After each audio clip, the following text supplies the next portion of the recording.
neither she or I attacked him. దీని answer చెప్పనా? Did I? Didn't he?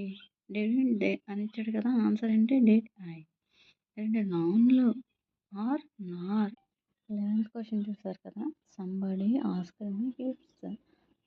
ఇదేమని రాయాలి? Did plus ask వచ్చింది కాబట్టి didn't they.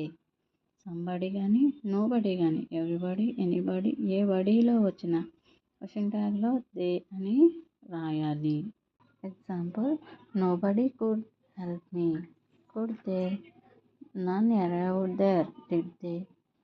No one, everyone, someone, anyone ఏ one question ట్యాగ్లో వచ్చిన they రాయాలి. Okay, something is essential. Isn't it? Is వచ్చింది కాబట్టి isn't it. Something or nothing, everything, anything ఏ థింగ్లో ఉన్న ఇట్ రాయాలి. Nobody is left are they. They are, is are boys. Someone was waiting. Weren't they అంటే ఏంటి ఇక్కడ అర్థం? దే వర్ అని అర్థం. Everybody has selected. Haven't they? None speaks Urdu అంటే డూ దే? దేకి ఎస్ రాయకూడదు. Ravi, you must leave the place. దీనికి options mustn't you, mustn't he, aren't you, isn't he.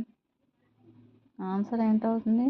మస్టంట్ you. ఎందుకంటే వర్బ్కి దగ్గరలో ఉండేది తీసుకోవాలి మనం. ఏంటుంది ఇక్కడ? మస్ట్ అనేది ఉంది కాబట్టి మస్టంట్ యూ. ఇక్కడ he said she was good women. ఇక్కడ మెయిన్ క్లాస్ డిడ్ సెడ్ అనమాట. సెడ్లో ఏంటుంది? డిడ్ ప్లస్ ఏ. డిడ్ ప్లస్ ఏ అంటే ఏంటి? ఆన్సర్ ఏంటవుతుంది? Didn't her. ఒక వాక్యంలో ఒకటి కంటే ఎక్కువ క్లాజులు వంటి ఉంటే ఏం చేయాలి? మెయిన్ క్లాసుకు మాత్రం క్వశ్చన్ ట్యాగ్ తయారు చేయాలి. మెయిన్ క్లాస్ సెడ్ కదా, అందుకని సెడ్ అంటే ఏం క్లాస్ సెడ్. ఆన్సర్ ఏంటి ఇచ్చాడు? Didn't have.